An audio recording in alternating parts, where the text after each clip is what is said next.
Okay, hello, Boys and Girls Club members and families, and welcome to SMART Talks, a show where I get the opportunity to talk to various artists about their professional careers. My name is Georgia. I'm the Performing Arts Program Director at the Boys and Girls Club in Chelsea, and today I have a very special guest. His name is Matt, and I think he can tell you best what he does for a living. Hi, Matt. How are you today? Hi, Georgia. I'm so good. How are you? I'm Thanks for great. interviewing me here. Oh my gosh, thank you for being here. Can you tell our members a little bit about what you do? Yeah, sure. So I live in New York City and I'm a composer and music director in theater, which means that I write music for theater and also play piano and teach music for shows. This past year, I've been working at Beetlejuice the musical as a keyboard sub on Broadway. So that's been like my fun side gig, like going in there whenever they need a cover. Um, Wow, I didn't even know that. That's so cool. yeah, so that's like kind of where I am now. That's amazing. This is a good question. I'm just gonna jump right in with the questions here. What's your creative process like? So as a composer for musical theater, my creative process is very entangled with uh, the whatever lyricist I'm working with.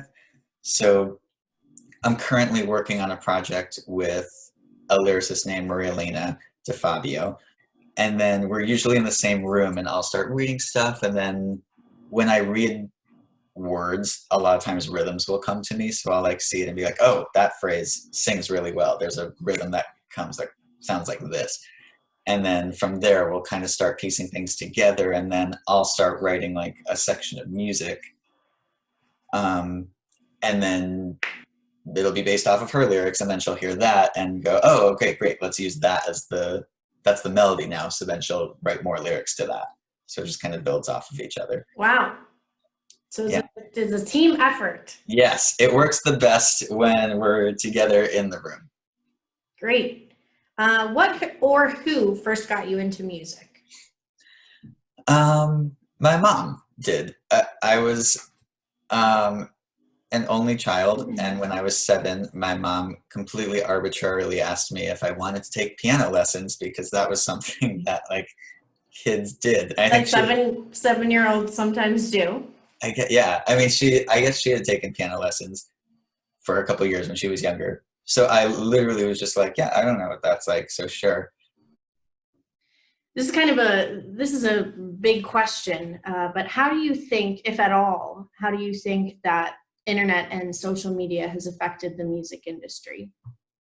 Oh, it's definitely made music sharing more accessible to people, which has been useful for me as a composer and a music director.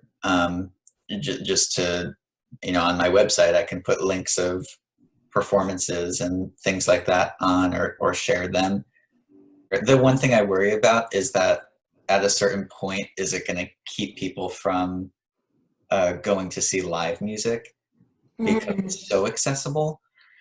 Um, and being working in theater, like that's scary because like the whole field relies on people to be interested in seeing the content live. Like that's what makes it unique, and it's not the same as film or pre-recorded music. So I hope that it manages to stay balanced, that like people who may not normally get access to music and theater like can find it through social media or the internet, or maybe discover it that way, but hopefully that'll pique their interest to come and see what it's actually like in person too. What is the most special talent that your job requires? Hmm. I feel like your job is honestly just a big bundle of special talents. Yeah, well, yeah, if I'm music directing, it's kind of, I mean, if I'm writing music, the talent required is pretty much just writing music and playing well with others. But in yeah, in music directing, it's definitely a combination of things because it could involve playing piano, it could involve teaching music to singers, um, and also interpreting music with musicians. I think as a music director, the most important skill is being able to be diplomatic and being able to talk to all different kinds of people and know, like, okay, I'm talking to the director now, I'm going to put on my talking to the director hat. And the stage manager's calling, so I'm going to put that hat on now. And the cellist has a question about this song and measure 151, so I'm going to put on my music brain now. And it just is being able to shift that very quickly. Yeah. Mm. Yeah, I like the hat analogy. You definitely have to wear, it sounds like you have to wear a lot of different hats. Yeah. The last question is also a very broad question, and I know that the process and the journey for everyone is very, very different.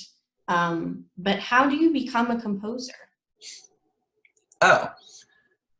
Um, I think there's like the simple answer and the complicated answer. I think the simple answer is like, how does one be a composer?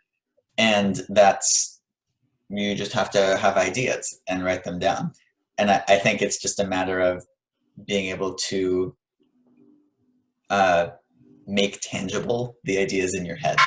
So you'll hear things, or sometimes you can play an instrument and discover things by playing it.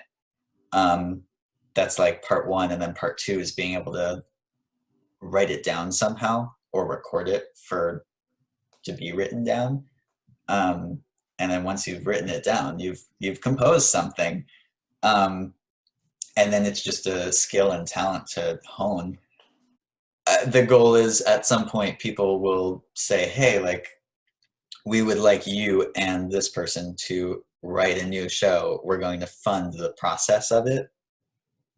That's how it would work down the line. Wow, it's fair to say that it's not a straight path then. Yeah, not at all. The kind of like the scary thing for me is that, like, yeah, I kind of equally love music directing and composing, but they're both difficult fields, but music directing has definitely been a more practical, attainable field, just because being a composer, you kind of have to really fight for yourself to be heard, I think. But when you're a music director or pianist, like, everyone needs a pianist. So there's always like, there are more jobs available, I think. Right. Because it's an open position that people are looking to fill, as opposed to when you're a composer, you usually kind of have to create whatever you're doing. That makes sense. Well, thank you so much, Matt. This is a lot of food for thought. Yeah, We have thank a you. lot of, I don't know if we have a lot of musical theater or classical composers, but we do have a lot of members that love to make their own music. So all of this information and hearing your experiences will definitely be valuable. So thank you so much for talking with me Yeah, today. of course. Thanks for having me. And don't forget to wash your hands. Have a great day, but also stay Oh, safe. I'm Stay gonna write. I'm gonna write a lot of 20-second songs. That's perfect. If you have any 20-second songs we can give to our members to remember to wash their hands, that's all we need right now. Perfect. Thank you so much, Matt. Have a great rest of your day. Thanks, you too.